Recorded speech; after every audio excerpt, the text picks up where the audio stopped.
Hello, my name is Patrick Webb, and welcome again to the Chemistry of Plaster in Heritage Building. In Part 7, we get to talk about lime. And really, lime is such a broad subject, we could spend an hour alone on it, but since we're just giving it a brief overview here, we'll go over the main points again: composition, manufacture, etc. of lime. So first, let's identify what is lime. Well, technically speaking, lime is calcium carbonate. So again, like gypsum, the calcium sulfate, lime is a metallic salt of the metal calcium. Now ordinarily, calcium is extremely toxic and unstable. So we don't find just raw or pure calcium lying around. Typically it likes to react. So where we do find it in the greatest quantities is in calcium carbonate. And how we get lime as a mineral that we can utilize typically comes, not exclusively, but typically comes from sedimentary formations, where over the course of millions, now billions of years, sea creatures specifically have been able to absorb the calcium ions in seawater, and they're able to form shells for themselves. These creatures die, their skeletons fall to the bottom of the ocean, and over time, with heat and pressure, these skeletons get compressed into beds of limestone. Its chemical composition typically is calcium here, and then CO3, carbon, 3 oxygen atoms forming a carbonate.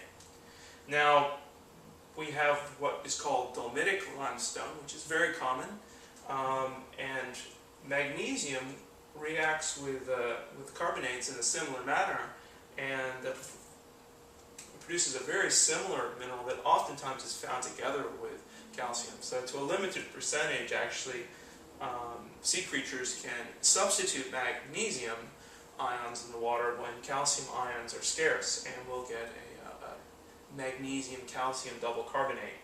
But we're going to avoid that subject for the most part because they work kind of similarly, and a lot of times your lime plasters will actually have a little bit of magnesium content in them as well. So how do we take this limestone and turn that into a practical material for plastering? Well, similarly to the gypsum, it requires baking, but in the case of lime, the cooking temperature is about 950 degrees Celsius, or around 1500 degrees Fahrenheit.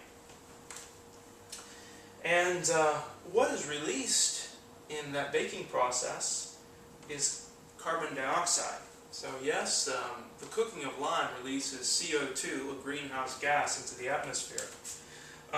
That leaves us with calcium oxide, or what they call quicklime. That can be used directly for a plaster, but again, it's very reactive, has an exothermic reaction when you add water, so it can be a little bit dangerous. That can even be an explosive reaction if it's contained in like a bucket or some small receptacle. So what the manufacturers typically do on our behalf is they'll add enough water, sometimes in the form of steam. That creates a dry hydrate called calcium hydroxide. And we'll be going to, in a subsequent video, show the lime cycle, so we'll be able to see this a little bit more clearly or in a different way. If you continue to add water, more water than is needed to what they call quench the lime, you can actually turn it from the dry powder form of calcium hydroxide to lime putty.